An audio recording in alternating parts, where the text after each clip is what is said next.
right now.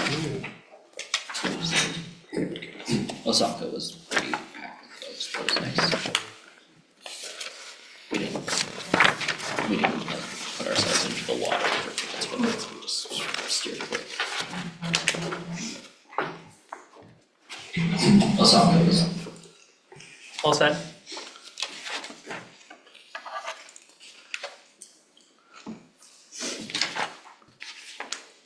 All right, in the absence of our chair, I am going to get us started today. Good evening, everyone, and welcome to the, what are we, May meeting of the Historic Preservation Commission. My name is Liam Reardon, Vice Chair of the Commission. Other Commission members in attendance this evening are Anne Marie Quinn to my left, Nathaniel King to my left, Matt Whitecamp. Matt Whitecamp, and Peter Keebler. Yes. And no one is on Zoom, I don't think. They're remote. We are also assisted tonight by Anya Collette and Brian Scannell, by Mike Pullen, our architectural consultant, and we have a visitor from the city's legal office as well. David is here, so thank you very much. We have, I think that 3 regular members are here and 2 associate members. And so one of the associate members will need to be a voting member tonight. Do you guys want to flip a coin? I have a conflict on the schedule tonight, so I will have All right. to recuse myself, so. So we are anticipating that Peter Keebler will be our 4th vote for the matters before us tonight. So I'll briefly explain. The Historic Preservation Commission has 2 roles. We serve as the Bangor Center Revitalization Area Design Review Committee, designated under Section 71 of the city. This covers review issues in the downtown and waterfront. Neither of the issues on the agenda tonight are in those areas. The second area that the Commission has responsibilities is under the Historic Preservation section of City Ordinances, which is number 148, and this particularly pertains to certificates of appropriateness for construction of or changes to buildings within the city's designated historic districts. When we do a certificate of appropriateness review, that requires 4 affirmative votes to be approved. So the basic order of our meeting, when we get to the items, the applications on the agenda, I will call the applicants in the order that they appear on the agenda. When I call your project, we'll ask you to stand at the podium and introduce yourself and provide a general explanation of the application that you've made. Once you've made your presentation, we will ask for the consultant's report, then questions from commission members, and third, any questions or comments from the public audience. When questions are completed, the commission will have a discussion of the proposal and the standards of review under which the proposal is being considered. When that discussion is complete, the commission will take action on the proposal to approve, deny, or otherwise handle it. For approval of a proposal under design review and historic preservation, the commission will make separate motions, although tonight I think we only have them as under the historic preservation statute. So after that, I'll ask for commission members to vote. And then I have just a comment for the applicants. If you decide that based on the discussion you feel like your project will not be approved, you can choose to withdraw your application, amend it, and then resubmit your application for a future meeting. That has the advantage of not having to pay the fee a second time. If you disagree with a decision by the commission regarding your project, you have the right to appeal the decision to the Board of Appeals. And last, all projects need to be started within 6 months and completed within a year. Otherwise, a new application to the commission will need to be made and approved prior to starting the project. So that takes care of my preamble. So I'm going to turn to our agenda for today. Chair, can I ask one, have the floor for a second, about a point of order? Just to make sure I'm on the same page about the numbers. You have 5 voting members? Yes, we have 5 regular two, members. 2 associate members? Right. and you have 2 voting members absent tonight? Right. So I probably should have asked for both associate members That's to what be voting members. And maybe we'll get to an issue of needing to recuse oneself, and Okay. then we'll All right. visit that again. But thanks for calling that to my attention, you're right. So we have 2 items of old business on the agenda. First, the meeting minutes for April 10, 2025. I'd look for a motion to approve or amend those minutes. Motion to approve the meeting minutes from 10 April. Great, first from Nathaniel, second from Anne Marie. All those in favor, I think we just do a show of hands. That is unanimous, 5 votes in favor of approving the minutes. The second item of old business is the adoption of findings and decision for 64 Main Street. This, I think we need a roll call vote, and then I think we now sign the document. So is there a motion to approve the findings and decision from last week? So move. A second? Second. Excellent. Mr. Keebler? Aye. Yes. Mr. Whitecamp? Yes. Mr. King? Yes. And Anne Marie? Yes. And I also vote yes. So we approve the findings for 64 Main Street from last month.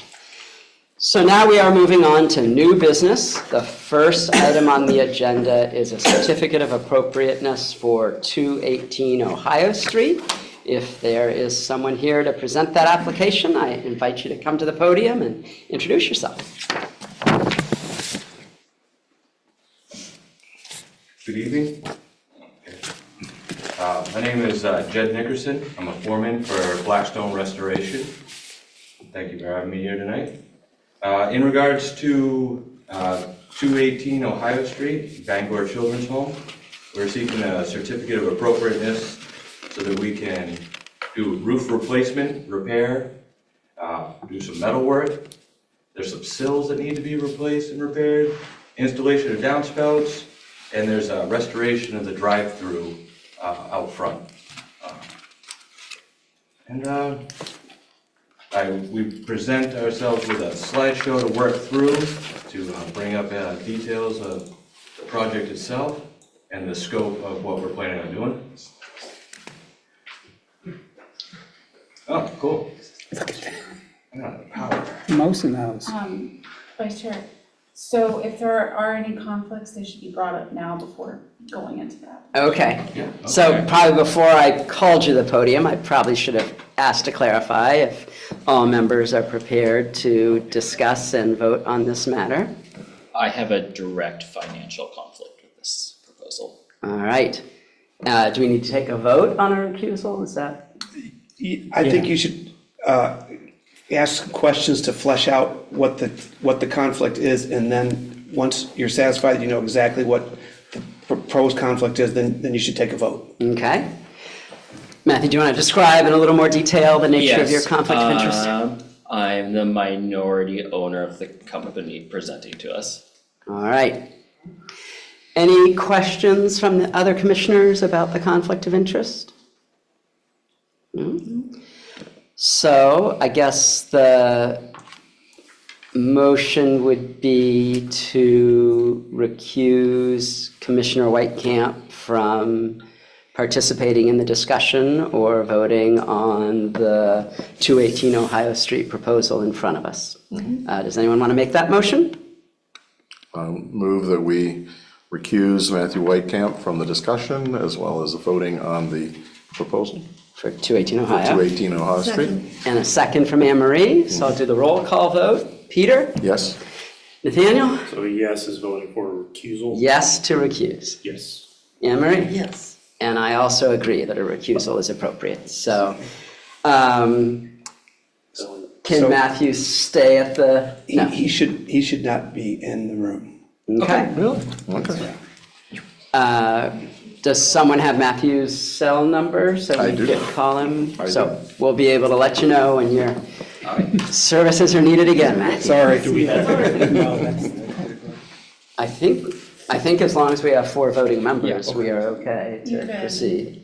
And one more procedural step, you should vote on the procedural background before you have the applicant talk. So voting on whether it's complete, they've paid all the fees and Oh, there's that's right. appropriateness. Okay, Yeah.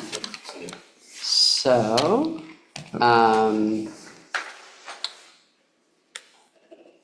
And we can vote on those in block, yes? Right, yeah.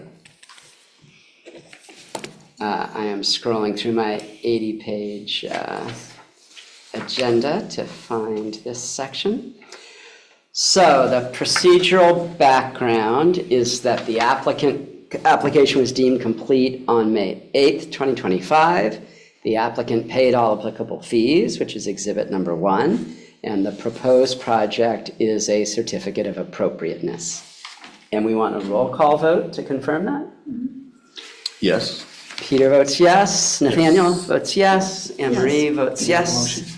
I also vote yes. I think you have to have a motion. Would Sorry. anyone like to make a motion about the 3 items in the procedural I background? don't have our agenda to go by to make specific. I can, I make, is it 318? Does it have to be stated as part of the motion? You can say that you make a motion along the lines of what Matthew read, the 3 items. I make a motion that we accept what has been written and discussed and now voted on. Well, actually, no. The 3 items in, Read, yeah. 3 items in the procedural background. Yes, Excellent. I have a motion from Peter. Second. Second from Nathaniel. Aye, yes. Peter votes yes, Nathaniel Yes. votes yes, Anne Marie votes yes, I also vote yes. Pardon us. You are free to present the application for certificate of appropriateness for 218 Ohio Street. All right, well, if it pleases the members, we have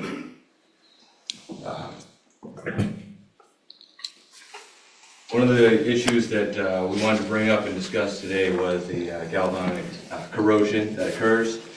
The issue on the roof could result in failure or potential failure going forward if you have mixed metals. This is a scale demonstrating what happens with electrolysis, and this is amplified when you add water. Well, we get a lot of that during the winter, we get a lot more during the spring. Welcome to Maine. Examples that we recognize, there's usually deterioration of the metal, rust, coloration, staining. So highlighted here in the red squares, copper has been laid underneath steel. As that would be, those two would have reaction with one another. Copper wins out, steel's gonna go. Up here, we have an arrow up by the chimney in the right-hand picture where there's aluminum adjacent to lead. And the visible corrosion is transpired on the slate itself. As it is rusting, it's dripping down, it's discoloring the slate. This is an overhead and an overview of the project that we're discussing. There are 4 chimneys located up here, and we're going to be looking to reflash those chimneys. The rubber roof would be replaced. We're looking to replace the slate on the east side. Hips would be reflashed as well as ridges, as well as an apron on the east side. I apologize, apparently the red squares have taken a move on their own. But stay with me here. We got some more valleys to replace as well. So working from on each side here, this is East or Ohio Street. This would be replacing the flashing around the chimneys. Replacing the slate. We have ridges that need to be replaced. We have, I'm wondering what's down here. I can close this out. Nope, I want to stop share. But we will be looking to replace the valleys as indicated here. And this section, we're being asked to install snow guards to protect the drive-through that's down below. Continuing on the east side, this is where we'd be looking to repair any slate that's past prime or needs to be fixed. We're going to be looking to replace the dormers and the sills, and those have been deteriorated and rotted out.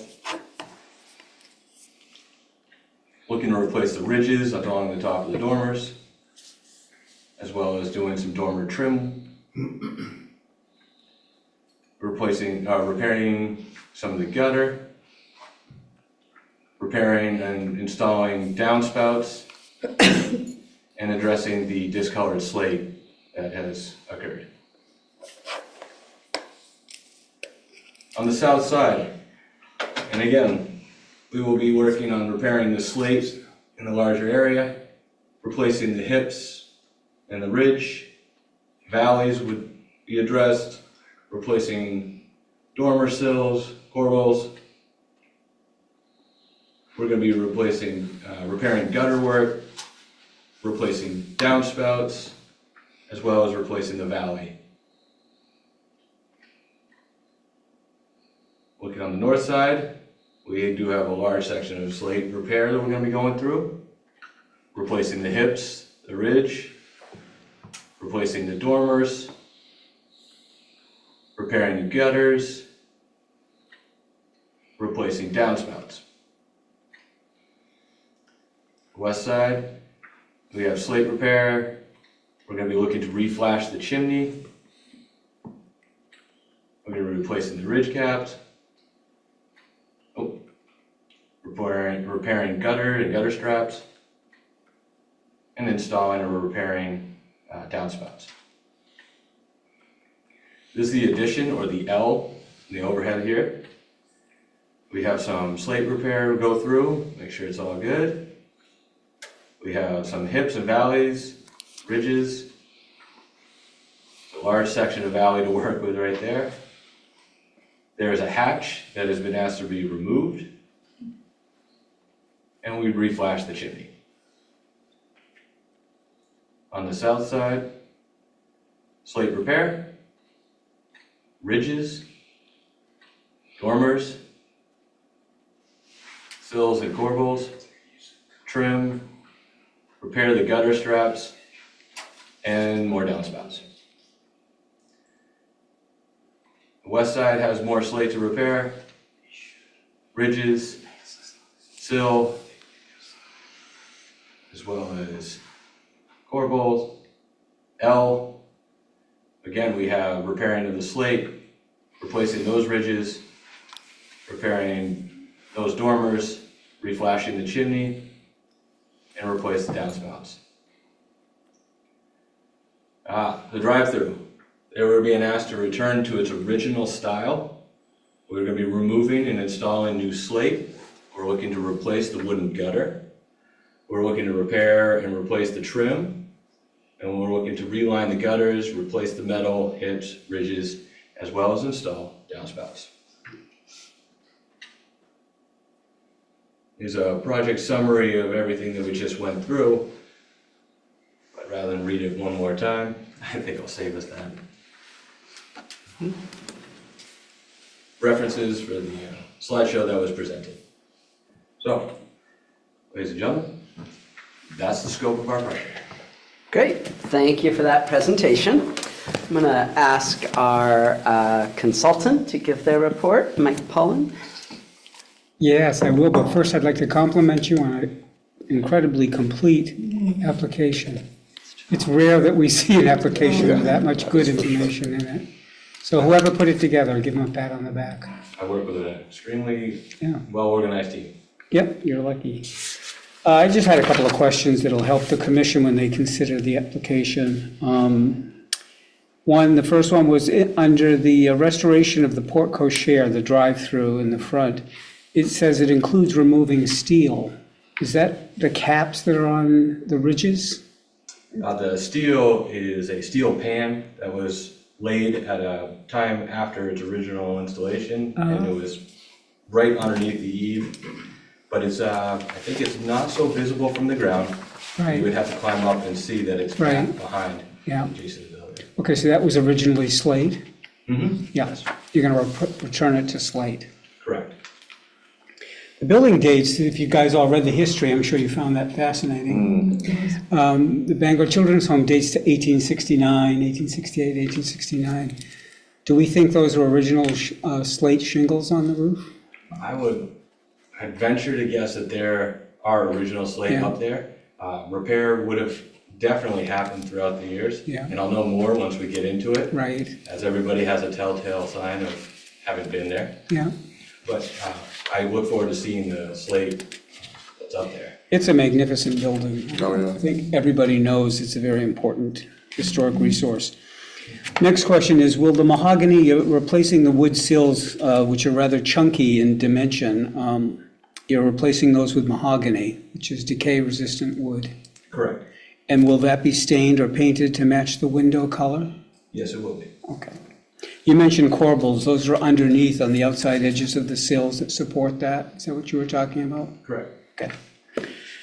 And the last question I had was, will the wood trim replacements match the existing profiles and paint color? As best of our abilities, yes. Okay. Because you're going to have material right there that you can measure off and translate from. Good application, I didn't have much more. Great, Yeah. thanks, Mike. Thank you. So now we turn to the commission. If you have any questions about this project you'd like the applicant to clarify? So, yes, I have a couple questions. You mentioned the flashing for the chimneys. What's the material going to be? Lead. Lead, okay. And the multiple types of metal that you have up there, curious, do you have a sense of what the original would have been? Well, probably whatever was most affordable, Okay, but I'm very happy to see it possibly return to copper. I'd like to think that they went with that in the beginning, but I would like to see it go back to it, but there's a possibility that they went with steel in the beginning. We do see that there was some steel installation with aluminum on top, mixed metals. right, And again, there was some copper valleys, again, they put steel on top. right. So I'd like to think that they attempted to go with copper in the beginning, and so I'll be happy to see it return to that. So, and the entire project's gonna be copper other than the flashings? Correct. Gotcha. The downspouts as well? Correct. Okay. Another question I had, and I was a little hard to tell from the pictures exactly, you mentioned replacement of slate. And the area you're talking about, was that essentially replacing a section of the roof? On the east side, we're being asked to replace the slate on that side. And is that, in the picture here, you see the way the dormers come out? Is that the upper portion that you're replacing, or the facing portion that the dormers come out of? That's my question. Do you have an idea? So in coming back up through, actually, that could take us a while, but now we'll go back to the original picture here. Yep, It would be the upper mansard right, that we were looking to replace. replace, yep. And on that east side, and again, looking at all the other sides to make sure that we repair Right. any visible slate. So a question, the facing port, and I'm sorry, Mike, I don't know the names of these things, but the portion that's facing with the dormers come out of, does that have a design on it of the slate? Sometimes the slate is done, I mean, I believe when I saw in the picture that some of the slate is diamond shaped in that area? Okay, so as to the design, they have scallop slate Okay. in some sections, in which the slate itself, rather than the original square page of a book, Right. has actually been curved, I see, and so we'll be replacing in kind. in kind, okay. I just wanted, if there was a design in it, I just wanted to say, if you were, I assumed that you were going to replace it in kind. Replace and repair in kind. Gotcha. Excellent, thank you. And the upper east portion is particularly damaged, that's why it's getting replaced instead of repaired? I've seen the stains all over that. There's no other way to remove said stains, so being asked to replace those and bring it back to its pristine chlorinated. Yeah. Any other questions about this application? Liam, I had one that I was going to ask. Please. On the porte cochere, it appears that there's like a wooden finial at the very peak. Is that being worked on in any way? That will, excellent Okay. question. Yes, we will be addressing the FNL and trying to bring that back. Okay, to its original profile. Good. Thanks. All right, if there are no other questions from the commission, we'll open the public hearing and see if there are any questions or comments from the audience. No one present, I don't believe anyone's on Zoom. Did you know, did you see that? So hearing no public comment, I'm going to close the public hearing and turn to a discussion of the commissioners.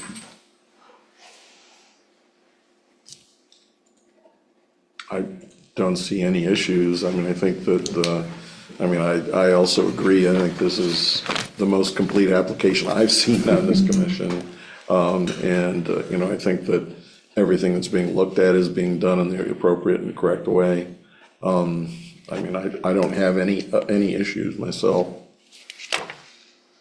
Any further discussion? I'm just thrilled that this is getting addressed Yeah. properly, this important building, this beautiful piece of architecture. I'm Great. thrilled.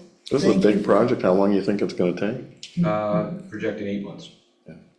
It is a big project. Yeah, so, Great.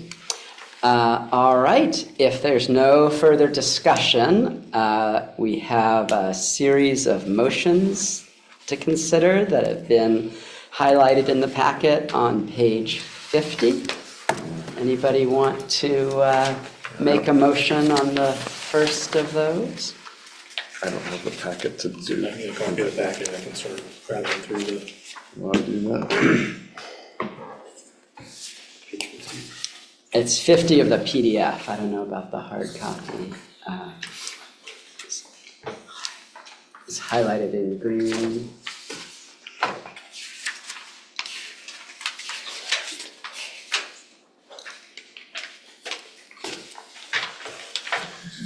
Okay. So part Oh, one. thank you. That's great. Appreciate it. Number one.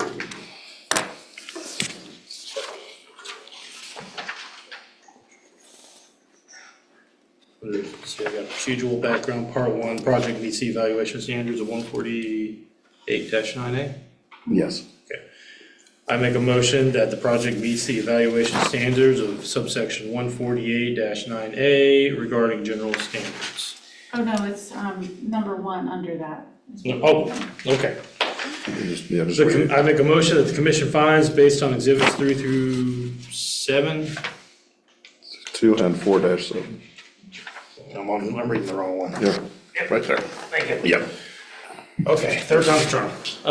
The commission finds that based on exhibits 2 and 4 through 7, the application satisfied Historic Preservation Code subsection 148-9A, requiring that any alteration, construction, movement, or demolition of a building or structure will preserve or enhance its historical and architectural character. I need a second. Second. Oh, All right, and a Yes. roll call vote. Peter votes yes. Nathaniel? Yes. Yes? Yes. Anne Marie votes yes. I also vote yes. I make a motion that the commission finds that based on exhibits 2 and 4 through 7, the application satisfies Historic Preservation Code subsection 148-9B, 2B, requiring that rehabilitation work does not destroy the distinguishing qualities or character of the structure and its environment, and subsection 148-9B, 2D, requiring that distinctive stylistic features or examples of skilled craftsmanship which characterize historic structures is not damaged or destroyed wherever possible. Second? Great, roll call vote. Peter? Yes. Nathaniel? Yes. yes. Anne Marie? I also vote yes. Make a motion that the commission finds that based on exhibits 2 and 4 through 7, the application satisfies Historic Preservation Code subsection 148-9B2C, requiring that while repair is preferable to replacement, in the event that replacement of deteriorated architectural features is necessary, the new material should match the material being replaced in kind. Read that right there. Just- In composition, design, texture, and finish. Yeah, I can take that. Yeah, that'll be good. I'll take that I one can back. do those. Okay, that's, A second? second? All right, roll call vote. Peter? Yes. Yes. Nathaniel? Yes. Anne Marie? And I also vote yes. I make a motion, the commission finds that based on exhibits 2 and 4 through 7, the application satisfies Historic Preservation Code subsection 148-9B to E, requiring that the changes which have taken place in the course of time have acquired historic significance in their own right, are retained and preserved wherever possible, and subsection 148-9B to F, requiring that alterations to an historic building to create an earlier appearance have not been undertaken, except when qualifying as restoration under the Secretary of the Interior's standards for restoration. Second? Roll call vote. Peter? Yes. Nathaniel? Yes. Anne Yes. Marie? And I also vote yes. The commission finds that based on exhibits 2 and 4 through 7, the application satisfies Historic Preservation Code subsection 148-9B to I, requiring that wherever possible, all alterations to structures are to be done in such a manner that if they were removed in the future, the essential form and integrity of the original structure would be unimpaired. Second? Roll call vote. Peter? Yes. Nathaniel? Yes. Yes. Anne Marie? And I also vote yes. And I make a motion that the commission finds that the project meets the requirements for a certificate of appropriateness and therefore grants a certificate of appropriateness permit for the proposed project. Second? Roll call vote. Peter? Yes. Nathaniel? Yes. Anne Marie? And I also vote yes. Congratulations, excellent application. We appreciate the work you're doing to that building. Thank you very much. Thank you. Thanks, Ted, appreciate it. Good luck with that. All right, the next item on the, well, we could I'm getting the back reach out back. to Matthew, so Matthew, come back. that'll give me time to scroll through. There you go.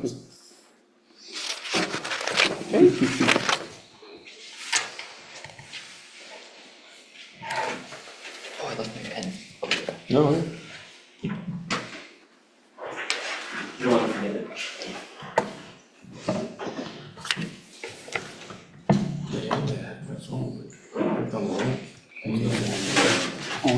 Oh, yeah? Dropbox or whatever it is that you can use to give us the material. Good for me. All right, the next item on the agenda is a certificate of appropriateness for 233 Cedar Street. The procedural background needs to be approved by motion. There are 3 items on that procedural background: that the application was deemed complete on May 8th, 2025. The applicant has paid all applicable fees as per Exhibit 1, and the proposed project is a certificate of appropriateness. Do I have such a motion? I move that we, Do so. I move that what you've said, yes. Anyone second? Second. Just like that. And roll call vote to approve. Yes. Peter votes yes. Matthew? Yes. Nathaniel? Anne Marie? Yes. And I also approve the procedural background. So at this point, I would like to invite the applicant for 233 Cedar Street to come to the podium, introduce themselves, give us a brief overview of your application. Thank you, and it's a pleasure to be here. I am the new and proud owner of the property located at 233 Cedar Street. I've moved in mid-December. And in full disclosure, I have to mention that there's 2 folks here that know more about the house than I do. The esteemed Dr. Keebler, and equally so Angela Farrow, who's my neighbor, and Peter lived in the property for 4, 5, 6 Yes, years. And sold it to a young couple who I bought it from, as I mentioned, in December. So they know more about the house. I love it so far, but the windows are old. The previous owners, not Peter, actually sealed them so you can't even open them. Yeah. And they still allow air to flow through. And so I'm here today, beyond introducing myself, here to seek your confidence and for a certificate of appropriateness. There's 38 windows involved, which include all of the windows on the lower and second level except for the bay window, which faces east. Additionally, there's 5 windows on the third floor or attic, which are not going to be part of the project. There's actually storm windows on those windows, and they have been replaced more recently. But I am proposing to replace the windows in kind with the same exterior details, including the sashes. They are double, I probably did not mention, they're double hung windows. So the new construction happens to be by Anderson Windows, which really have the best replacement in my mind. In all the years I've been practicing architecture, they really make a great product. Insulated glazing, and again, the details in terms of the muntins, the sashes are very good. I'm hoping to start construction, and I just mentioned to Angela, probably in July or August. And I'm assuming the crew's probably going to be there for about a month. So that is, I'm not sure if I covered everything you want to hear, but I'm happy to take questions. Great, thanks very much. We'll start with our consultants report. Again, that's a nice application. You did a good job putting that together. So probably done these before, haven't you? Yes, sir. So I'll go through the list of questions that I had, and then I may have some other further questions after that, Ed, if that's okay. First question was, will the replacement windows maintain the glass width and height of the existing windows? They will, yes. That's important. We're hearing a lot more of that from the State Historic Preservation Commission saying that should not be altered. Okay. Correct. so- It would have been less expensive if I had altered them, but Right. they're custom. Right, that's what I The wondered. details are exactly the same, and they are not, along with that, the exterior casing, the trim, the sills, none of that will be changed out. Essentially, all the construction is done from the inside, which you may Yeah. or may not know. Yeah, But Well, that- that preserves the integrity of the historical yeah, exterior. and that's the further question. Are the replacement windows custom made to fit the openings? It sounds are. like they are. And will there be infill material needed around if they're stock windows? Sounds like they're not stock windows. They're custom made, okay? The windows on the main house appear to be 1/1 sash. Will the replacement windows match that, 1/1? They will, Mike, and yes, and then I believe, well, there was an addition between the main house, the existing main house at the street and the barn. Right. And in that area, I'm replacing the windows with what is there, which is 6/6. Okay, that's why I wonder where those were, because the Yeah, application. it was Yeah. difficult to see in the. It is very photograph. difficult, yes. Yep, Yeah, they're okay. east facing between the main house and the barn. The L portion? and Yes, west, exactly. yes. Okay. Yeah, but east and west, yes, right. Okay, so the main house will have the 1/1. The L may have some Muntin, 6/6. Right, the Okay. mountains, right. Because you provided photographs, and that had me a little confused, but perfect. The 6/6 windows with the Muntins featured narrow, the original windows have a very narrow putty glazed Muntin. Will the SDL's simulated divided lights that are being provided match those profiles? 5/8 of an inch, yes, sir. Okay, 5/8. And the original windows were painted black. Will the new windows match that color? They will. Okay. The interior is white, but the exterior is black. The application actually had 2 Anderson windows shown, an E-series and a 400 series. I can't remember what the differences are between them. Is the E-series the one that is the pultrusion type? Or That was a typo. The E is really the A series, which is Anderson's triple insulated, very, very expensive window. Okay. The series that, for replacing is called the Acclaim, which is the same as the A series, Okay. standing for architect, but it's double insulated glass. And within the framing, instead of having wood, it's a composite material of vinyl and recycled vinyl and wood, the framing of it. Okay. So we should change it to read Anderson A series? No, Acclaim. I thought in one of the documents I sent back to Sarah. That has been included in our packet. Oh, Those might I'm not have sorry. gotten Oh, I see. the Okay. responses. Okay, Yeah. thank you. So that's been clarified then? The Acclaim series. Yes, Yeah. okay, thank you. And the last question that I had, Ed, was will the exterior trim be modified in any way? No. Perfect. Thank you. Excellent. All right, so we'll turn to questions from the commission.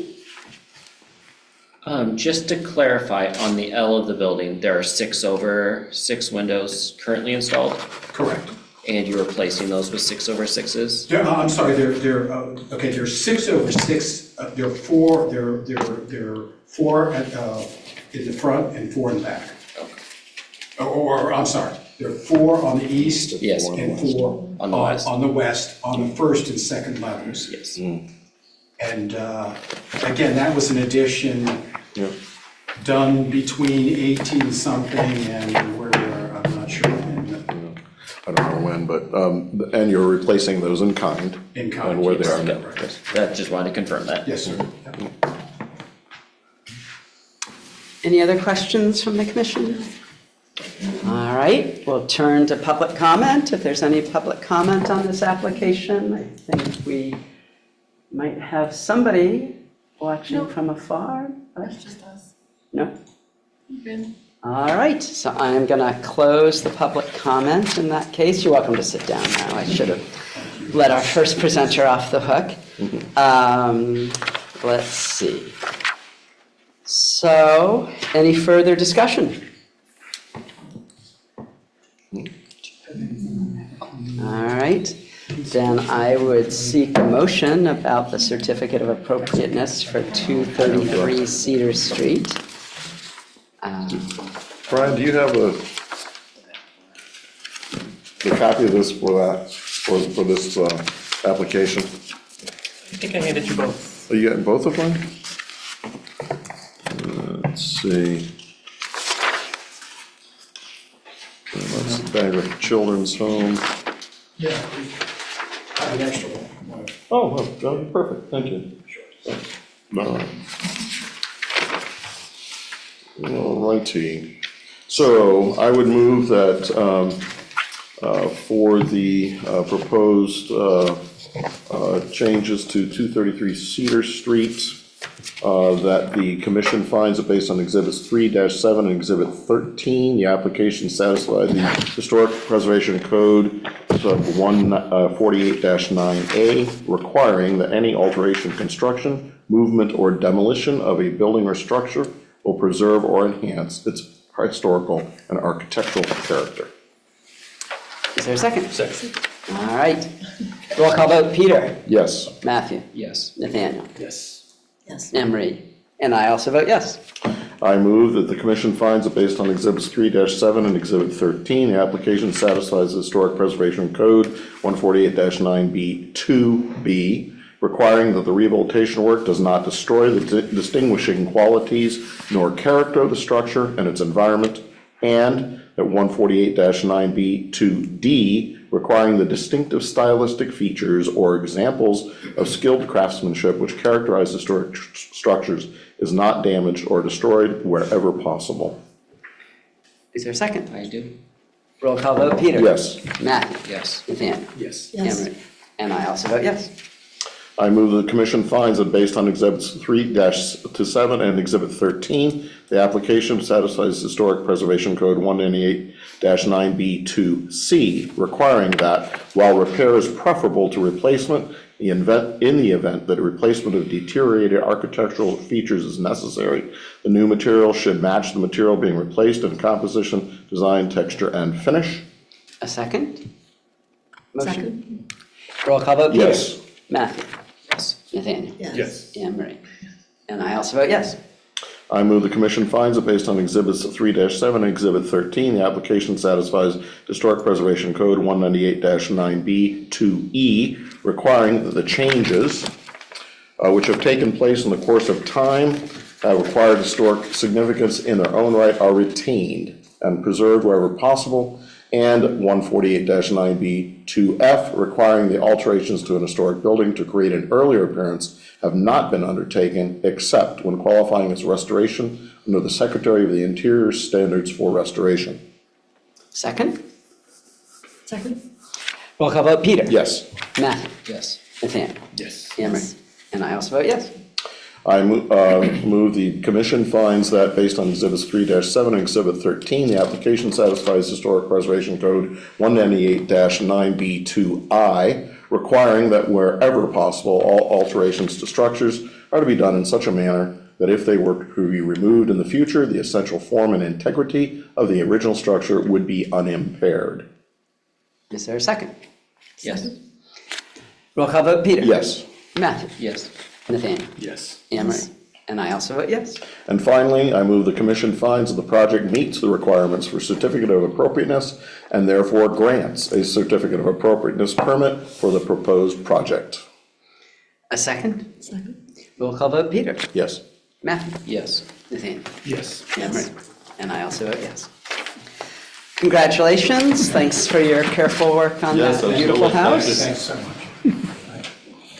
Your heating bill will be appreciative.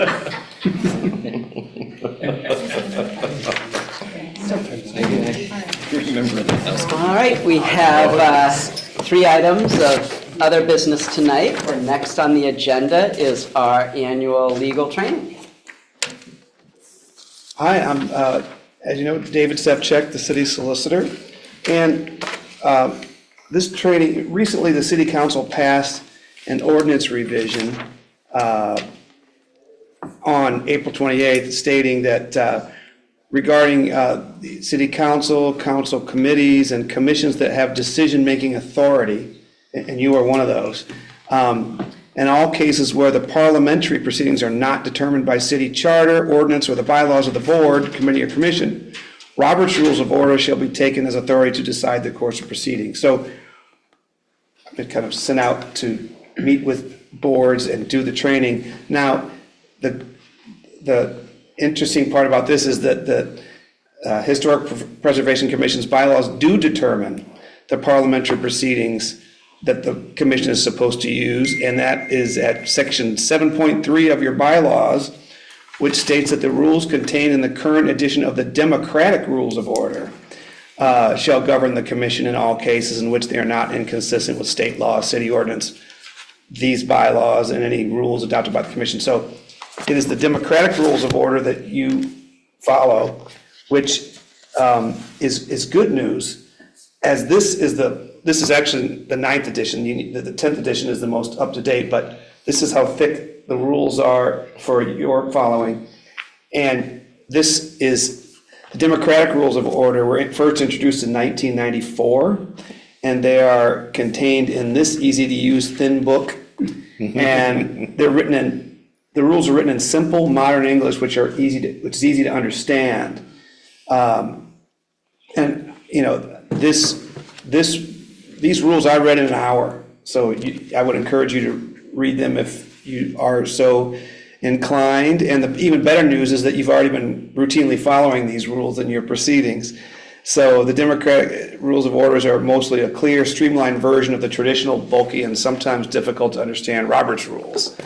To summarize important, for your commission, to summarize important democratic rules of procedure, fairness and good order are the underlying principles. The final authority is the majority of voting members, provided a quorum is present, subject always to any applicable, what they call higher law, which would be state law, city ordinance, city charter, ordinance, or an HPC bylaw. David, how is a quorum determined? The quorum is, I was just going to say that. Great. It's provided for is it in the by, actually, I wasn't. in the bylaws. It's in the bylaws and it is 3 members. 3 members. However, you have the situation where certificates for appropriateness, you need 4 votes. So it's interesting, you mentioned earlier that in your little thing you say at the beginning, you say if the applicant can withdraw the application. That is particularly appropriate if you have enough members missing where you only have less than 5 voting. And on the first application tonight, there was only going to be 4 voting, and the applicant needed 4 votes in order to get a certificate of appropriateness. So at the Board of Appeals, for example, which I cover usually, or the Assistant City Solicitor covers, if there are less than the regular amount of voting members, in this case it would be less than 5, they always mention, if you want to continue this to a later date, we can do so, because they have, in theory, a less than mathematical chance than what they would normally have. Right. So there has to be a quorum in order for the commission to operate, and the bylaws require 3 members. I actually did have it there, including the associate members. So as long as there are 3, you have a quorum. The bylaws also provide at section 5.2 that if there's no quorum present at a duly noticed meeting, but 1 or more members are present, the members present may open the meeting for the sole purpose of continuing all agenda items to another date set by those members who are present. In formal meetings, which I think these applications are all formal meetings, the chair guides impartially without taking part in discussion, except to guide the discussion in an orderly fashion. If on rare occasions the chair has relevant brief information, the chair may depart from this rule, but the chair should always avoid showing any bias. If the chair needs to participate actively in a discussion, arrangements should be made for another member to fill the chair position until the motion has been voted on. And just to clarify, that is in the commission discussion section as opposed to the questioning of the applicant? Is the chair not supposed to engage in questions of the applicant? The chair can engage in questions of the applicant, but in terms of the discussion, the chair should not take part except on rare occasions when you have relevant information, brief information. Dave, can I interrupt for a second? Sure. So the intent there is that the chair not be biasing the discussion? The chair is supposed to remain neutral under the democratic rules of order. Okay. However, in the end, the chair also votes. Yes, So in that case, that chair is not being neutral. correct. Okay. That's right. Just want to be clear about that. Dave, I have one question. Yeah. If we can back up a second, can members vote or be present on Zoom? Yes, Good, okay, all votes on Zoom are required to be roll call votes. okay. In terms of the votes you had to take tonight, they all need to be roll call votes anyway, so. Okay. In informal meetings, the chair participates in the discussions like other members.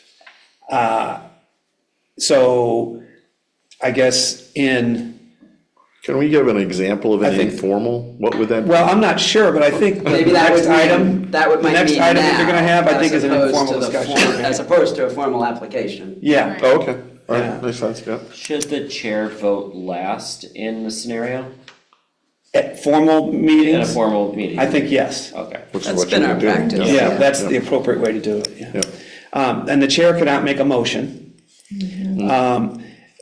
The rules say that a motion should be worded affirmatively and should not conflict with any higher law, which I told you what that was before. And each motion requires a seconder. So you've all been doing this.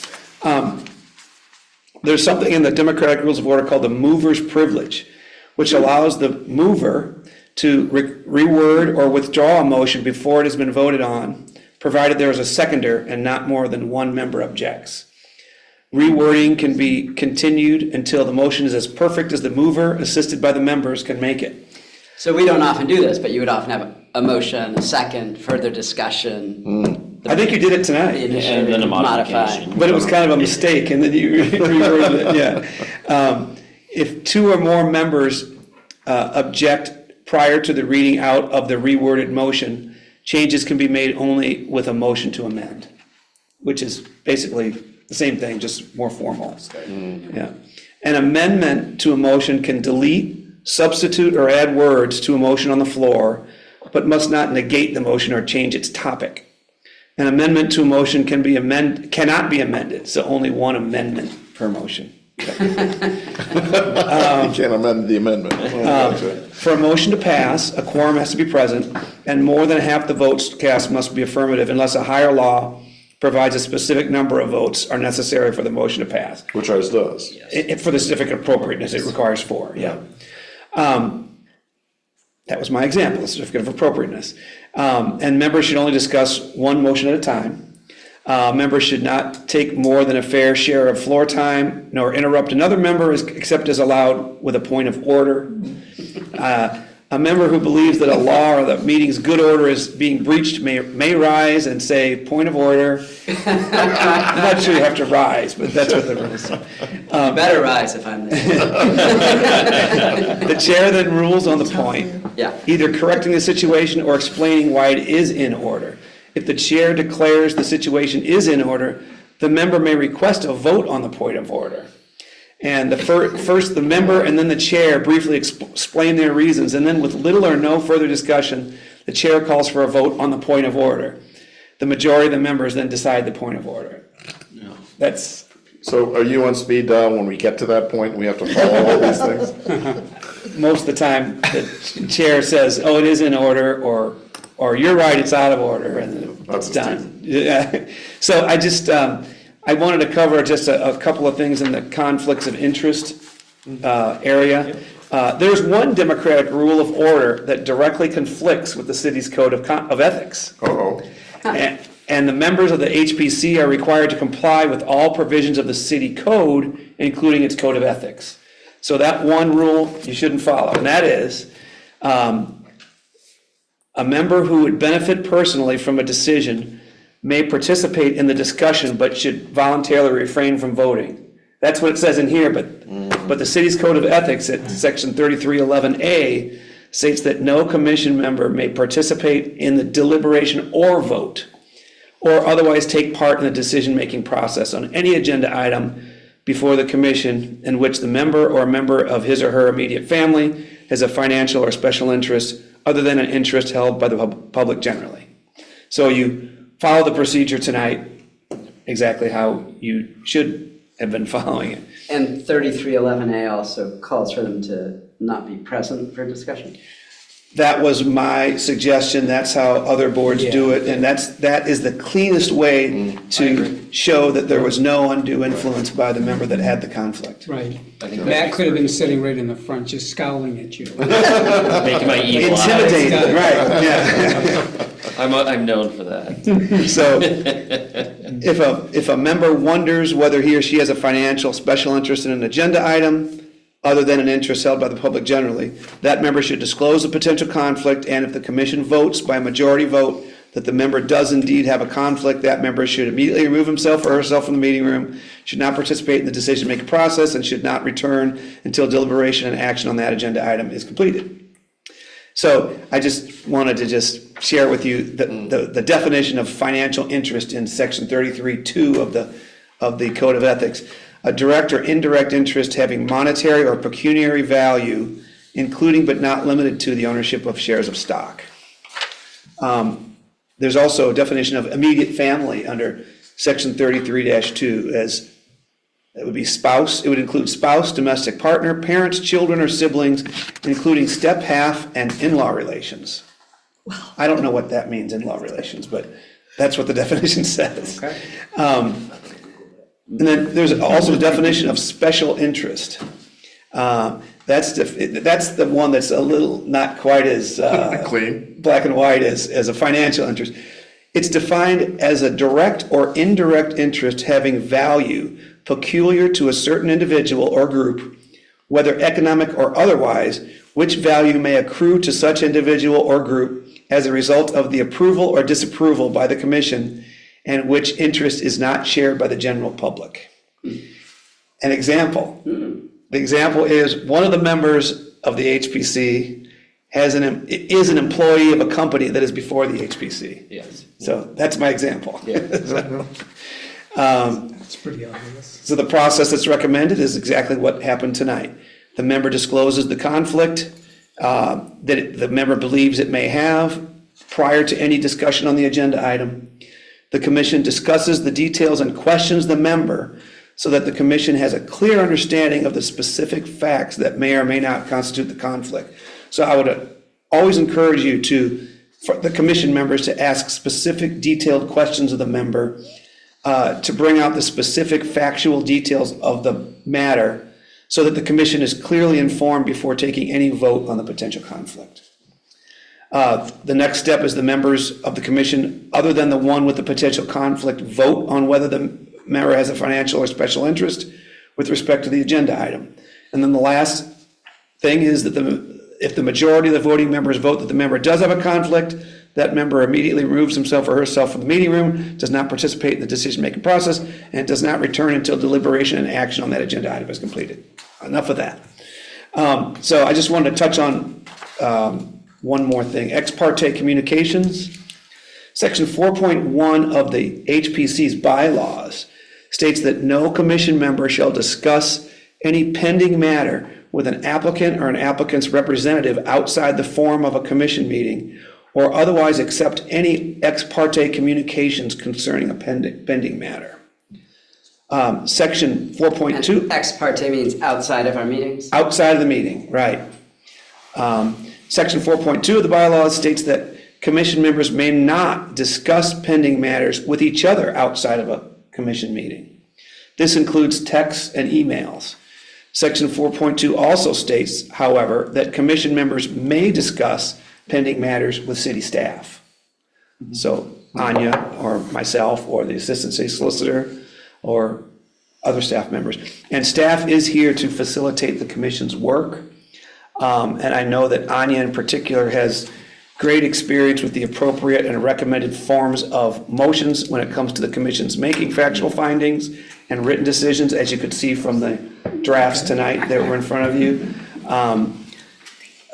So I recommend that the commission allow Anya and the legal department to assist you when needed so that your motions and your written decisions will have the best chance of withstanding scrutiny in the event of any appeal to the Board of Appeals or to a court. And as you probably already have discerned, Anya's a detail person, so she does a good job with getting the details right on those motions.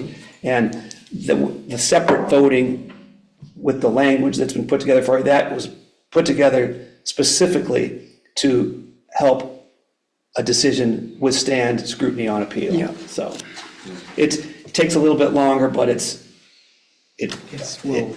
Documented. yeah, it documents the findings based on the evidence. And so I would just, the last thing would just be I'd open to any more questions that you have. I have a question regarding a denial.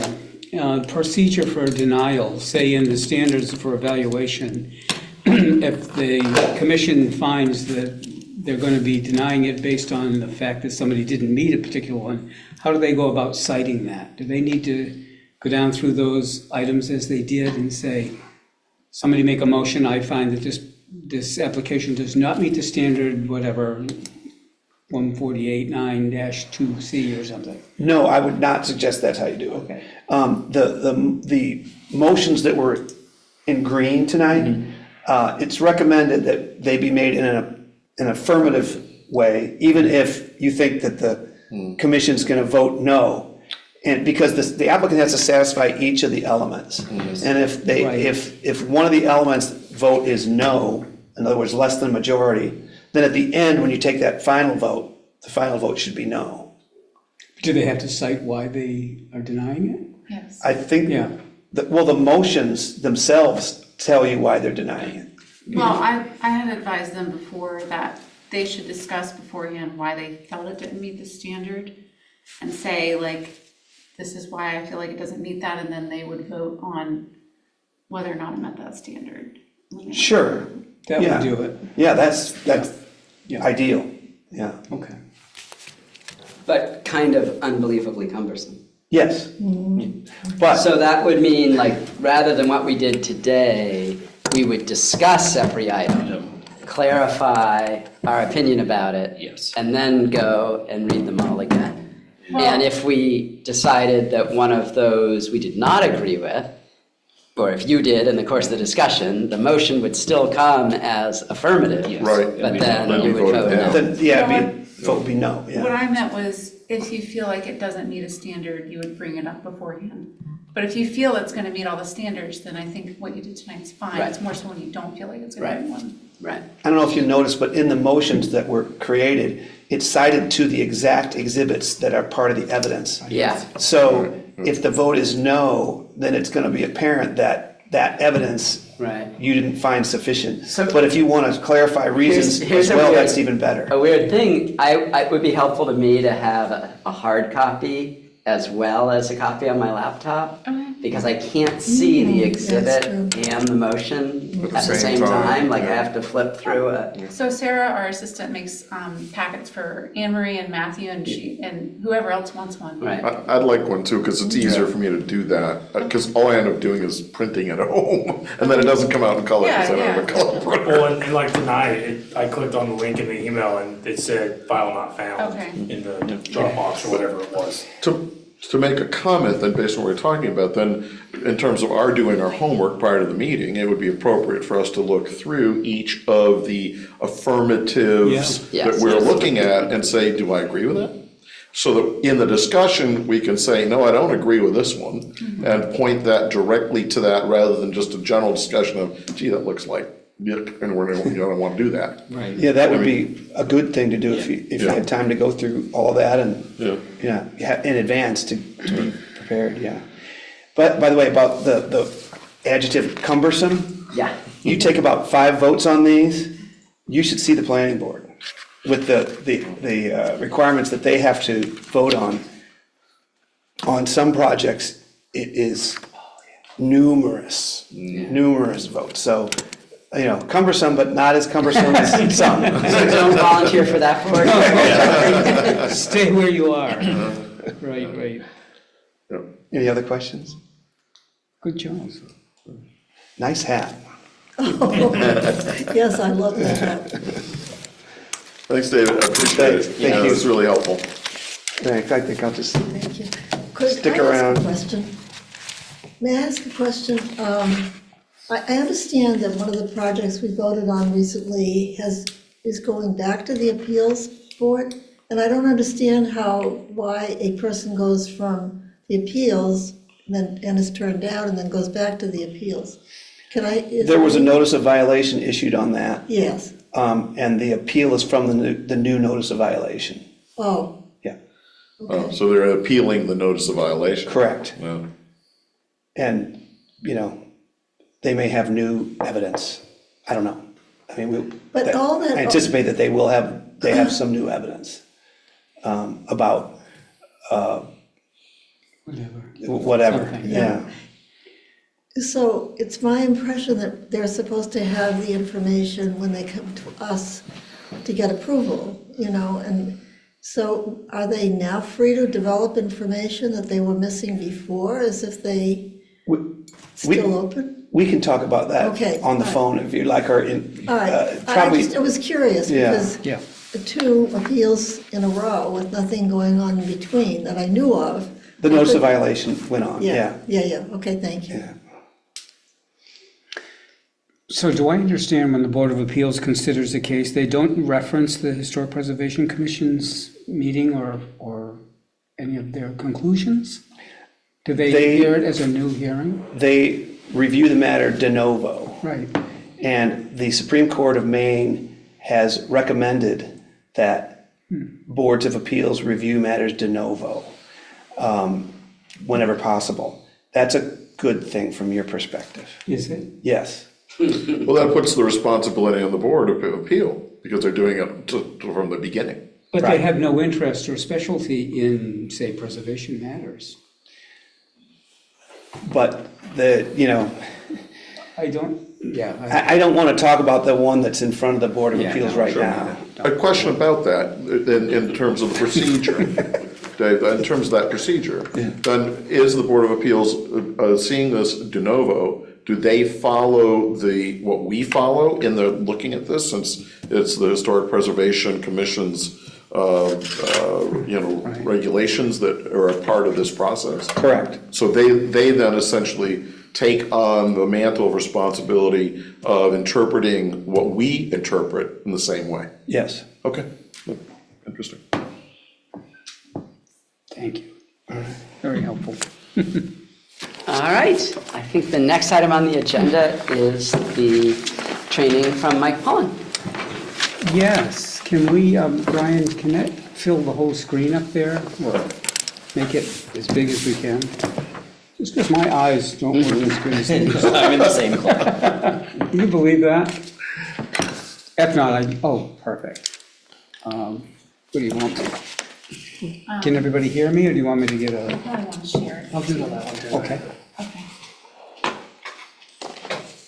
Yeah, well, thank you all. I'll wait a few minutes here and let Brian get that so you can share it. So Brian, advancing, I'm just going up and down? Yes, sir. Okay. All right. Can you all see that, or is that mostly legible for you all? Okay, this is a PowerPoint that I put together a couple years ago. And Liam, you may recognize that building that we're looking at. That's actually Coburn Hall. The statement on this opening slide is, and I'll just quote it, is from Richard Moe, a past president of the National Trust for Historic Preservation. And he says, because historic preservation involves the conservation of energy and natural resources, it is really the greenest of the building arts. And that has now been moved forward and advanced in all different areas, as you've seen, including environmental standards that are used to measure sustainability. Programs like LEED, you may have heard of, Leadership in Education in Energy and environmental, right, design. Basically, when they first initiated LEED, didn't even recognize existing buildings in any way. So there was quite about the time that Richard Moe was National Trust president, there was a movement to get LEED to understand the importance, and model codes around the nation to understand the importance of recognizing existing buildings and especially historic buildings. So what this talk is about is a little bit of that. If I go that way, yes.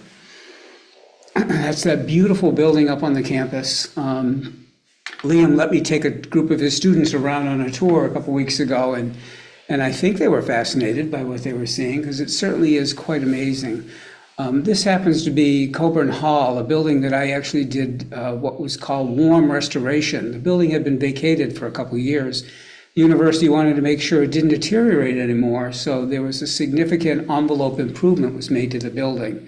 That involved window replacements to a precise measurement of what the original windows were, masonry restoration, copper, downspouts, copper flashings, and new slate roof. So significant improvement. The building then sat vacant for another 8 or 10 years, and now it looks like it's going to be used. So what you see there are new copper downspouts. I mean, basically the research that was done on this involved documentation, historic photographs and such to really support the reuse of that building. What we're talking about here today, and I thought I'd share with you, is the Uniform Code. Maine has had since 2010 a Maine Uniform Building and Energy Code. You may have heard of it referred to as MUBEC. MUBEC is an important improvement in that all of the state, the MUBEC applies as a series of codes, and I'll show you which codes were adopted. It applies for the entire state of Maine. The only distinction is that communities under 4,000 don't have to commit to enforcement, but it doesn't mean that the code doesn't apply. The code does apply for the entire state. So the IEBC, which is the International Existing Building Code, has been around for most of the, probably the last decade. The 2021 and the whole series of the batch of codes that make up the international codes were adopted just this April, went into effect the beginning of April this year. And they all have recognition of historic buildings and preservation efforts in the state and in the nation. International code is basically used around the entire United States now. It's pretty much the prevailing code, model building code for the entire nation. So we'll talk a little bit about strategies for rehabilitation, Green Downtown Initiatives, a program I was involved in, some recent rehabilitation successes. We use the term rehabilitation as distinct from restoration. There's actually several different categories and levels of improvements that can be made to a building. Rehabilitation often speaks about improvements that are made to a building that recognize that its occupancy might change. It might have gone from educational purpose to, who knows, hotel, you never know.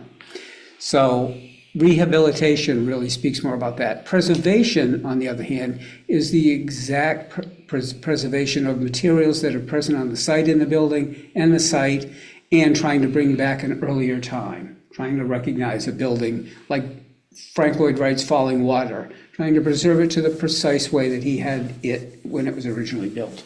So Mike, is that saying that preservation and restoration are synonymous, really, is what you're saying? They're not. Yeah, okay. No. Right. There's different definitions and different strategies for those. Okay. Yeah, I think I've got a little bit, Peter, in here about that. Okay, so if I cover my left eye, I try to read this. So the codes, that's basically saying that there was a patchwork of codes. That photograph, the graphic on the right is the state of Maine before MUBEC went into effect. There were a gazillion different codes, so designers and developers had to call to the community and say, what code are you guys using? They might say 84 BOCA or who knows what. Some were using codes that were outdated. So basically, 10 years, 2010 took over and applies now for the entire state. The important thing that the legislature considered, though, was that there's going to be a need to have historic preservation as a policy priority to the use in all of these codes. And that was stated, and that's the reason why I sit on that MUBEC board, is to represent historic preservation for the state. And they haven't let me go yet. I've been trying to get off that board. So here's the batch of adopted codes that make up the MUBEC.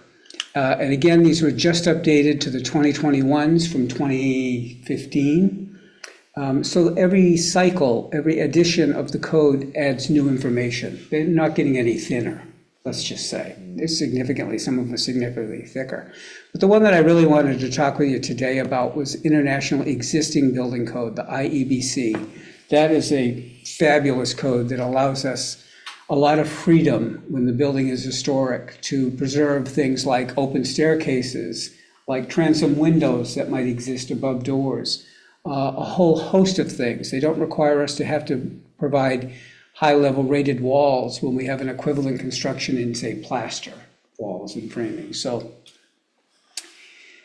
the historic tax credits, in terms of a strategy for rehabilitation, this has been a very successful program in the state of Maine and across the nation. Historic tax credits are basically applied as an opportunity for developers to reduce significantly their tax burden on financial income tax. So you'll hear about tax credits being done. They're done on projects right now that are commercial or considered for-profit, but there's a movement right now, LD, I don't know what number it is, but to be considered to transfer the opportunities for historic tax credits to homeowners in the state of Maine. And it's getting a lot of support. That'd be wonderful. So if you want to take a moment and research that and just type in, go to Maine's legislation list and see if you can't find out which one that was that really is applying. It's being considered right now for an extension into homeowners. What is being offered is a 25% 20% federal tax credit combined with the state an additional 25%, so 45% as a base amount tax credit for anybody that's doing a rehabilitation, what we call certified rehabilitation. And that means that you have to have a building that's listed on, it's certified historic building, has to be listed on the National Register or recognized locally as a historic resource. Okay? So not just within a district, but In individually. a district would apply, yep, that's designated, yep, locally. So that would be a certified rehabilitation.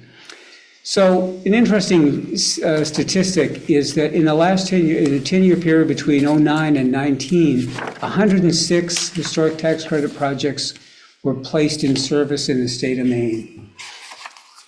of that 106 projects, they generated $525 million in construction investment. That's huge. The rehabilitation, I can't quite read that. Oh, 3,000, what does it say? 3.6 million square. Thank you. That many square feet. And it really generated 200 to 700 full-time employment jobs. And these are jobs that are high-level, high-skilled people. These are like people that are working in copper and slate and masonry, restoration masonry, and that sort of thing. So it's a huge program. Another one that's big in the state of Maine is the Main Street Program. This is a program that the National Trust for Historic Preservation basically makes available for any community that wants to pursue it. Bangor, I think, is in such good shape with the staff and other things that we do in Bangor, the Downtown Bangor Partnership and those sort of things. So Bangor is kind of meeting those same goals by doing it locally. I think there's 11 state communities in the state of Maine that are considered Main Street Program projects. Skowhegan's one of them, and Skowhegan's made great advances in selling their community, helping people to understand what's important to preserve in the downtown, and putting together programs that'll draw people in to help support business in their downtown. So, great program. Again, the greenest building is the one that's already built, as far as I'm concerned. One of the things that and I'm not going to read these stats to you, but one thing I wanted to speak about was on the bottom, it references embodied energy. And what embodied energy means, it represents in a historic building or an existing building, is all of the energy that it took to construct that. When you look at this building and you think about casting bricks, you know what I mean, developing bricks and firing bricks, and the energy needed to excavate and to bring in materials, granite for the foundation, for the wood trim, to cut all of that trim, to prepare all of the slate for the roof, that's all built into these structures in a way that we consider embodied. It's embodied within the unit itself. It does not have to be destroyed. And so every effort should be taken to take a building from that poor condition into a much better condition. This was a project in downtown, the Eastern Maine Development District was in this space. And this was a project where it was a tax credit project. The state would not allow us to touch, Earl Shuttleworth especially, was very critical about being able to preserve the formed plaster, the coffered ceilings up there. And nobody ever really noticed them until we came in and did this project and basically put uplights, we put indirect lighting onto that ceiling so that it really shone when you went in it. It makes a huge difference. So, but in terms of sustainability, the bottom bit of information is really kind of precious. It says pre-1920s buildings are more energy efficient than most of the buildings built from 1920 to 2000. Wow. And a good example of that is when people come in and say, I've got drafty windows, and I'm not citing any particular applicant, and I have to replace them because the windows rattle in the whatever, in the stops. Well, the reality is that those windows were made out of a wood that's much, much harder to find today. It's a very dense wood. Anybody that's ever worked with windows and window sashes knows that it was a very special, very tight wood. It took a lot, sometimes 150 years of weather to get those windows to be aged. So that's a good point. But if you took a historic window of any sort, sealed it up the way that you probably should, and then put a storm panel on it, you're going to achieve the same R ratings that most modern new windows get anyway. So there's arguments that could be made either way. But in terms of sustainability, whenever you can maintain what's there and keep it going, that's what the hard work that you all are doing. You're really, for your community, you're keeping these places going. This was a really good and very interesting publication that was put out a couple of years ago by Maine Preservation. And if you ever want to research it or want to go find it, it's got great information about how to properly apply energy efficiency savings to historic buildings. And it's really kind of an important craft to learn because you don't want to do any more damage. And oftentimes with new materials and modern sealers and such, you can develop something that actually brings moisture into an exterior wall that it never had before. Oh, dealt with that one. Can you? Right. So you know how that goes. And that's a dangerous situation. So sometimes these buildings had really smart features to them. And sometimes commercial buildings are the same way. You'll be riding along and you'll see an old auditorium building that had a huge mechanical ventilator at the top. Almost looks like what they put on a barn. And basically those were open and they would have, they oftentimes had a medallion in the space that they could open or close, and it would allow the hot air, when it was in full attendance, to go up and be drawn out through the top of the roof. Matt's house has there are these ventilation shafts in the chimneys with grates at the very top of the rooms. Yeah. At the bottom of, And they're That's louvered amazing. that you can open and close them. Yeah.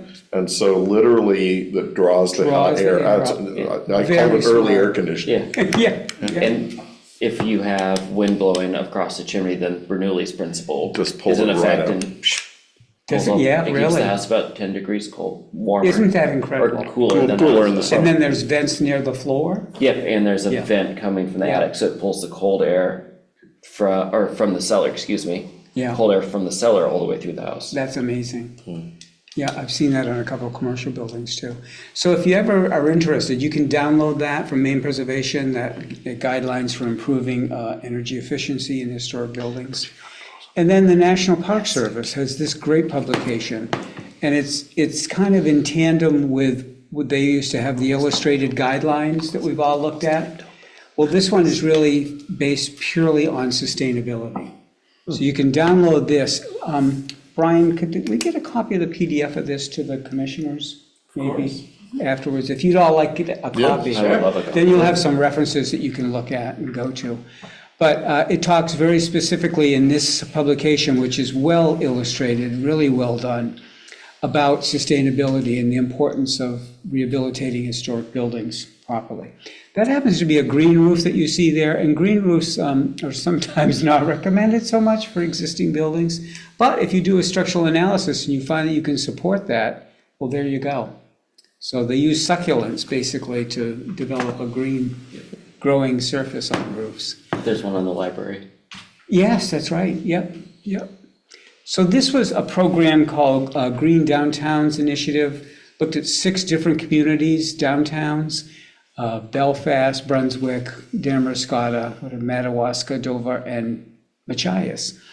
And it was basically to help those communities to understand what was important in their downtown and how do you support the buildings that are down there with other features, to the site, to pedestrian movements in it, to signage that helps to identify where important things are located.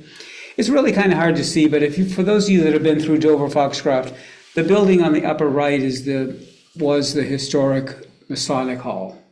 It looks like that in the upper right, but it used to look like this.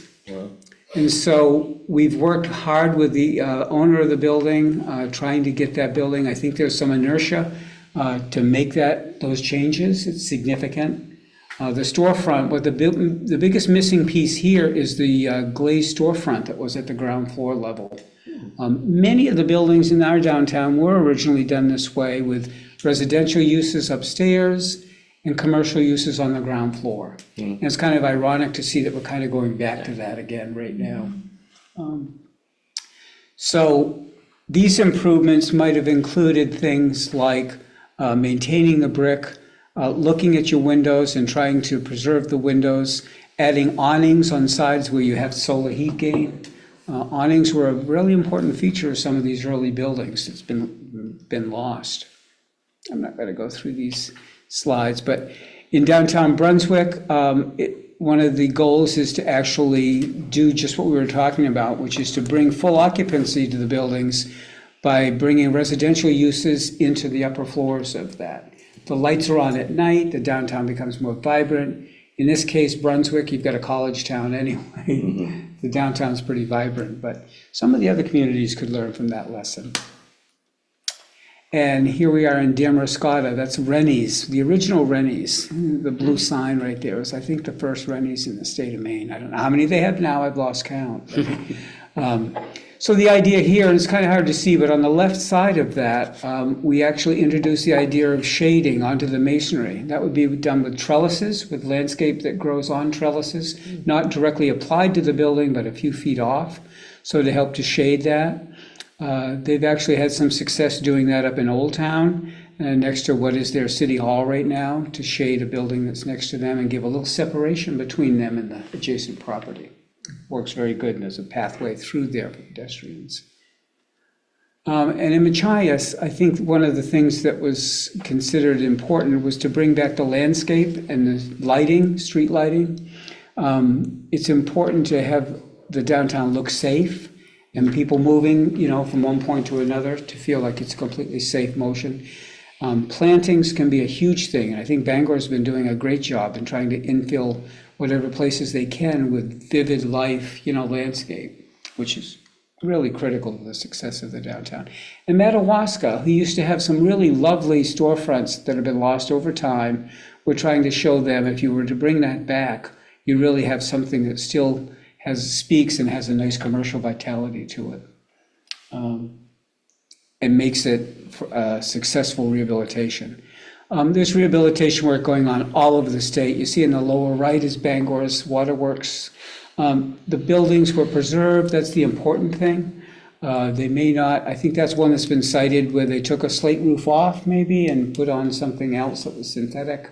Maybe a rubber tile, I can't remember what it was exactly. But in some cases, buildings like that, if it made a difference between the thing being saved or not, it was really that close. This was one of those projects that took a lot of people working together. And if you remember, the railroad basically put a stop to it and brought criminal action or some court action against the owner of the building and delayed the project for almost 2 years. Everybody was on the verge of pulling out of the project, and the railroad finally said, okay, you can put your crossing there, go do it. So it was almost lost.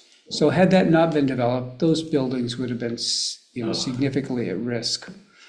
So here's an example. This was what the building that was Merrill Bank basically owned the building to the left. You're seeing just a little peek of it on the left, and that was the Penobscot Theater at the time.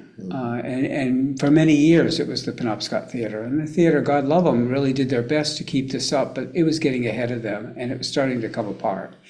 So Charlie Hart, who was one of the banking managers in the bank, his office used to look directly out at that building. And he said, come in here and look at this. And so we looked, and you could see where pieces of wood were starting to fall off the building. Like a church building that's adjacent to this, we all know about. And so he said, what can we do? I said, well, let's just look at some ideas and see if we can somehow craft something, because the theater was willing to sell it. And it was at a time when, I think it was Curtis Hutchins or one of the Hutchins gave money for the theater to buy the Opera House. And they moved into the Opera House, and then this one became available. So we looked at an idea of how do we connect these two buildings, and of course the floor levels on both buildings were not at the same elevations, so it was a bit of a trick, but there was a connecting section that would actually, the ramps worked out just right to get so that you could get from one building safely to across to the other and use the elevator in the new, more modern building. And the key feature of this one was in the auditorium. If you've never been in this building since it was restored, in the auditorium, they had beautiful glass windows on the outside walls, and we didn't want to encumber that. So we brought they built a deck in intermediate level, and the only way that could work successfully is if they could have added square footage inside the building, which we were able to pull off. And so if you see the photo there on the right, basically all of that was held back. And this is a good example of the standard that says be able to remove something completely and still maintain the integrity of what it was before. Mm-hmm. If that floor came out, that would look the auditorium would look just the way it did previously. Mm-hmm. So they were able to successfully restore that. I think it's one of those nice restoration projects that we've been involved in.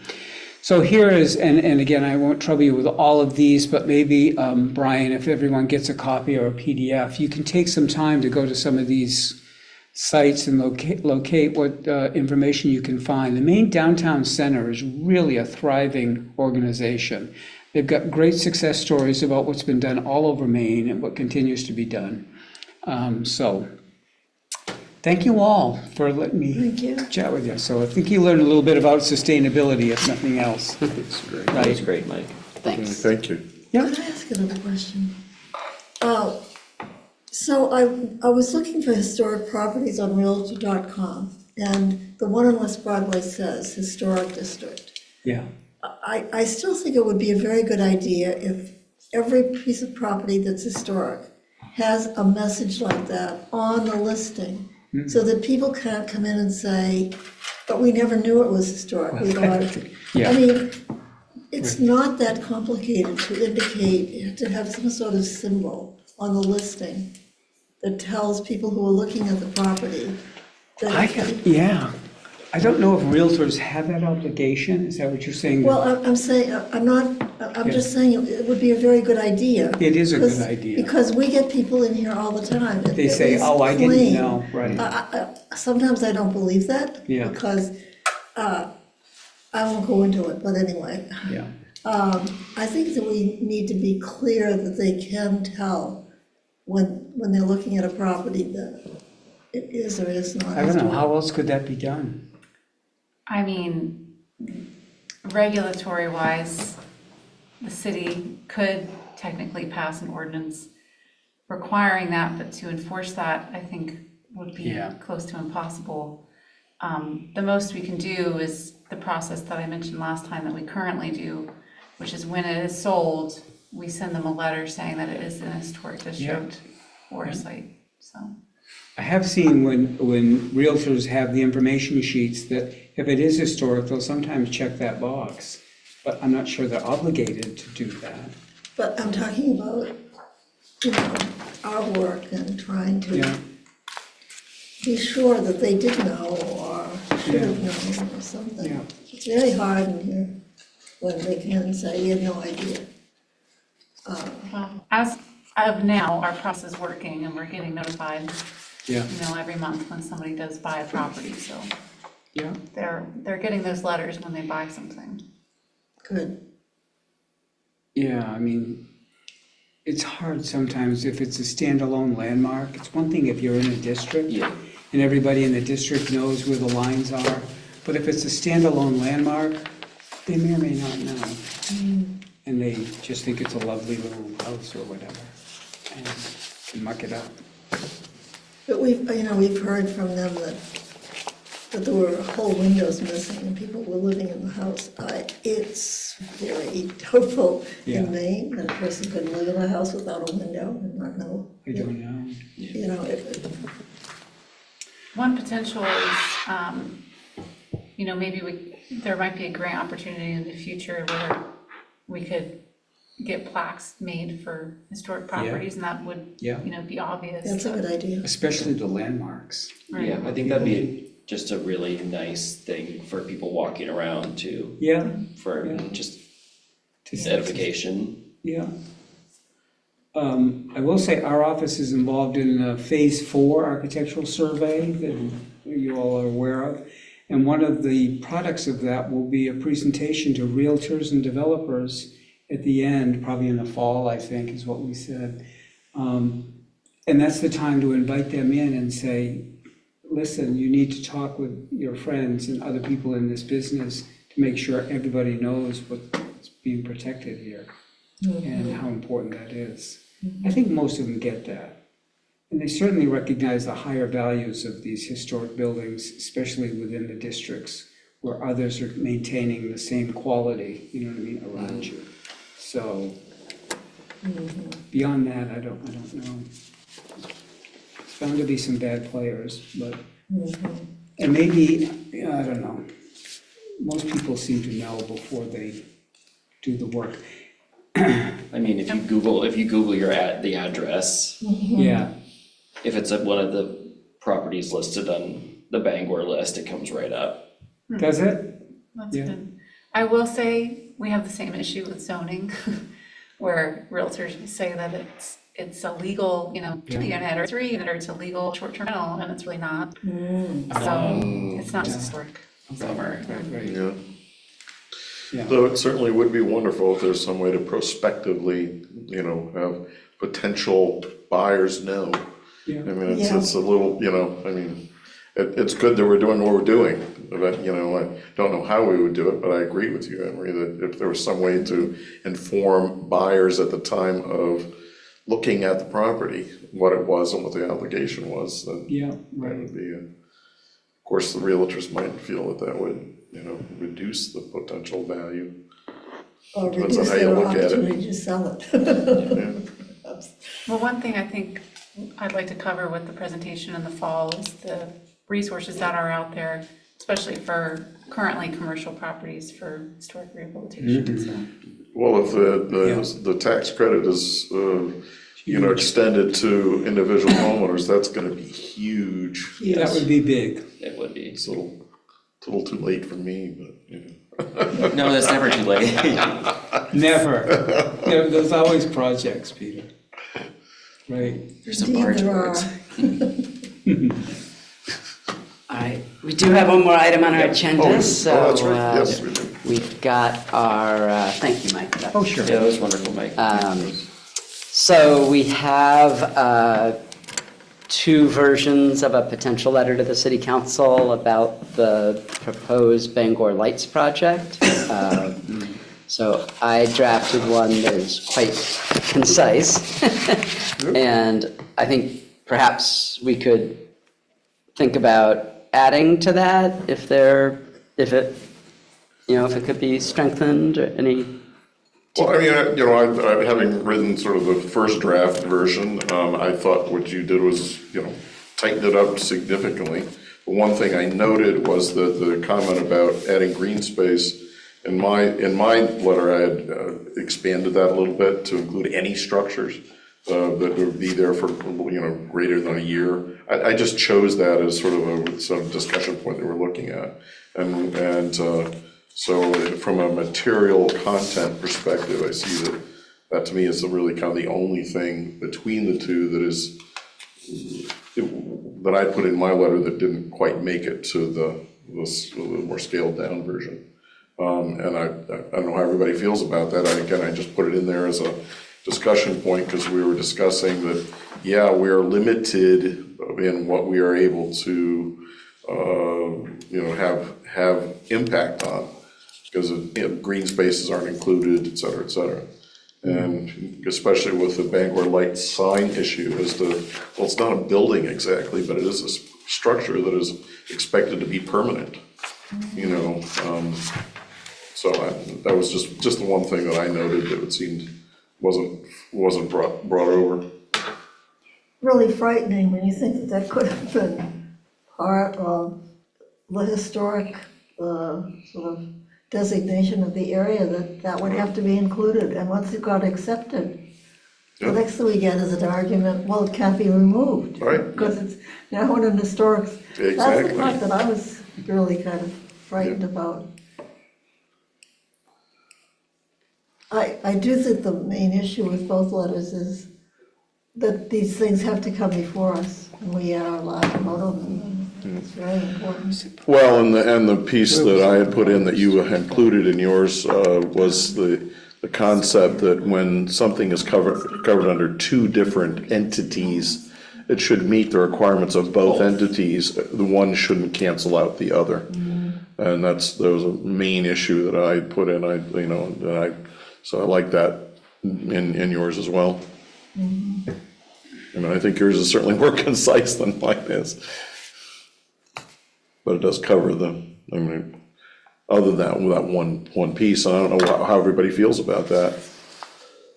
No, I like the, what you said of extending to any structure that will exist for over a year, but I also want to get this to the city council. So it can be considered and maybe there'll be changes made. So. I mean, we could easily make a motion and amend it to add another phrase tonight, so it would not delay. I mean, we can Okay. change things and We not should have it ready to delay. go tonight, I think, whatever. I think we should settle this and send it off. I'm in favor of that, and I I'm agree. totally open to the change Peter suggested and other ones. I mean, what does everybody think about that, including a statement about a structure? I mean, you included the green space, which is very important, I think we've all discussed that. I mean, is that reasonable in your minds about including that as an extra thing, or are we asking too much, or is it reasonable? So I'm curious to ask city staff and Mike, I mean, currently in a historic district, if there was some permanent structure, that would, I presume, would come to us. The exemption here was because it was public art, and maybe because it was in So-called. green, so-called, and that it was in a green space, so it wasn't a building. But I can't, so what other, if there was. A monument of some sort or something, I don't know. I mean, Right. I guess I'd have to read the ordinance, but I'm not sure it says just buildings. I think it says structures. But structures, alterations and new structures coming into, say, a historic district need to be reviewed by the commission. I mean, if it already says that, that certainly I covers don't it. know that, but And I think we that's might wanna reasonable. check. I mean, Yeah. I was thinking that it was covering only buildings. But that's what we were told at Yeah. one point. Only buildings? Yeah, at one point that was discussed. Yeah, it was. Okay, And exterior Building or fixtures. structure. yeah, it says a building or structure. No? Well, I guess maybe it is covered. 148.9 evaluations. It also defines structure though, so, structure is defined as anything constructed or erected with a fixed location on the ground or attached to something having a fixed location on the ground, including but not limited to mobile homes, buildings, walls, billboards, piers and floats, fences, and retaining walls.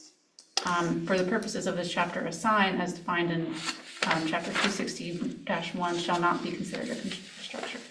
And further, it says exempt activities, it lists exempt activities at 148.15, and it does say public art when installed on public property is exempt. Not good. Well, which as we discussed, you can't define what public art is, so how can we determine what it is going to be exempted or not? What did they, Public art is defined in the ordinance. Yes. Oh, that's, It's defined in a way that you can say that I have sign that fits pulled in. up. So Yeah, art that is installed to be visible from a public space and which does not contain characteristics of advertising or identify or draw attention to a particular business, product, or service. That's the definition of art? In the Public art. ordinance. Public art in the ordinance. Yikes. Yeah.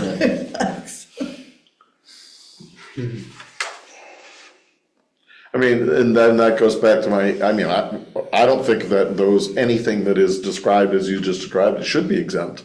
I mean, why should that be exempt? When it's gonna have the impact that we're talking about what this whole commission is about, meaning trying to preserve the historic nature of our District. historic districts. If we have exemptions like this, then it becomes the argument, as it was for the Bangor sign, that, hey, we think this is exempt. And as we asked the question about who made the decision that this was an exempt process, no one that could really tell us. I know that when the public art ordinance was created, which was a few years ago, they determined that it should be exempt at that time. and there is a distinction between public art on public property and public art on private property. Like the hopeful sign that went up, that would be on a private structure. But the Bangor sign was, as I understand it, in a city park, right?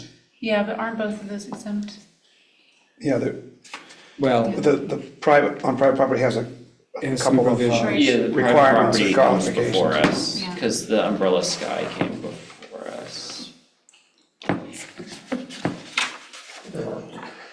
What?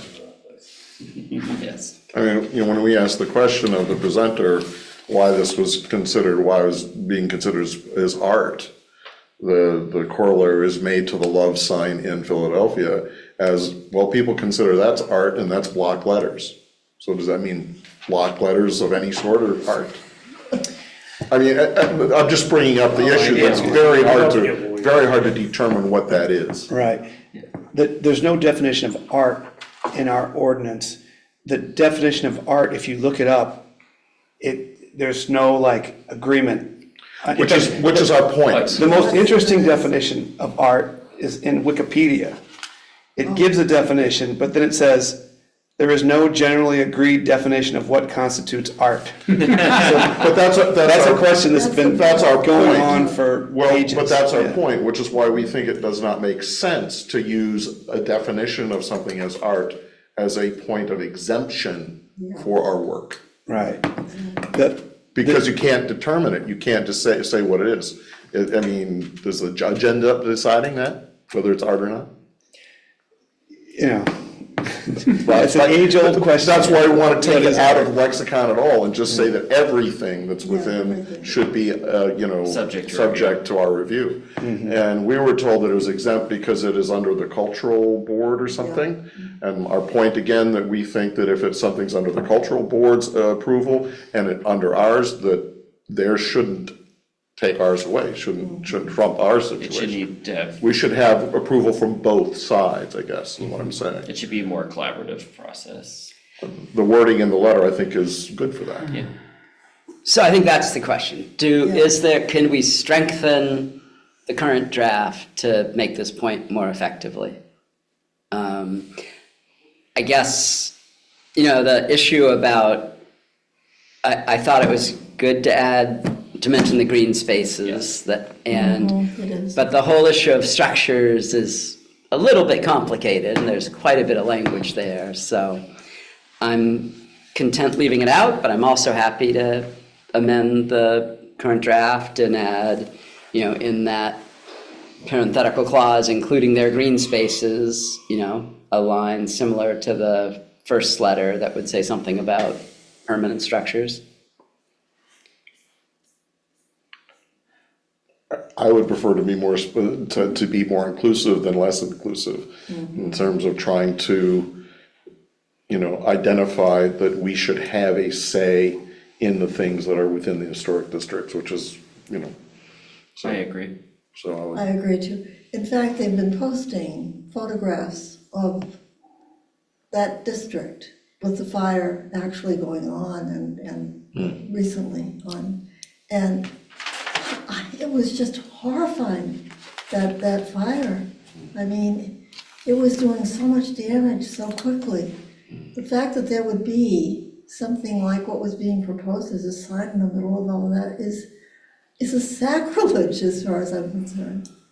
That was such a important point in Bangor's history.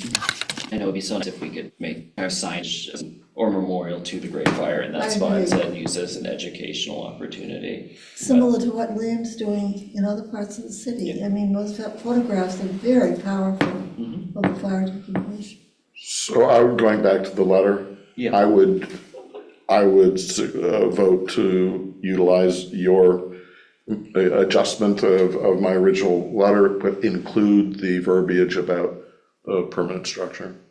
Okay, so I'm looking at the final full paragraph, currently says in parentheses, including their green spaces.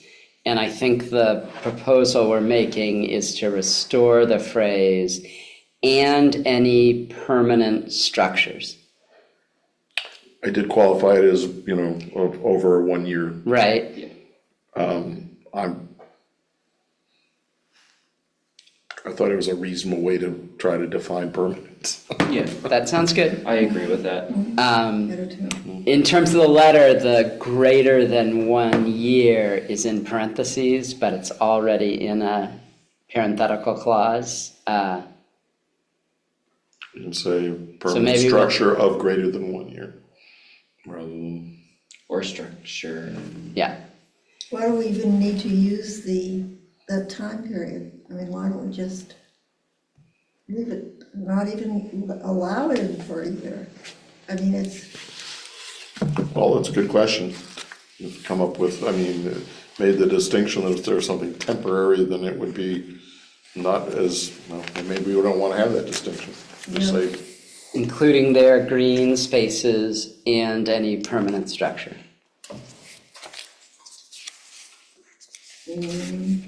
yeah, the reason I put the greater than 1 year is because when you say bonify it with permanent structure, then the question is what defines it as permanent? Right. Yeah. And So I that's think why I we put should the have modification in. a time frame on there, Okay, or a temporary structure existing for more than 1 year. that sounds good to me. Yeah.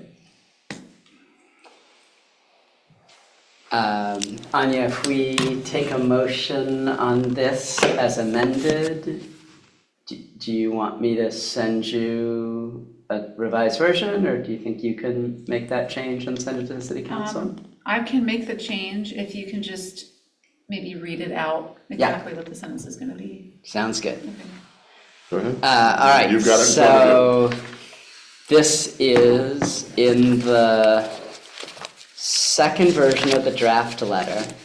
This is a modification to the second sentence of the final full paragraph. And the change will be, currently it says, including their green spaces, in parentheses. The change will be that phrase with and any permanent structure to stand over 1 year.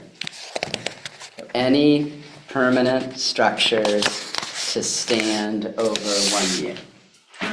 That sound good?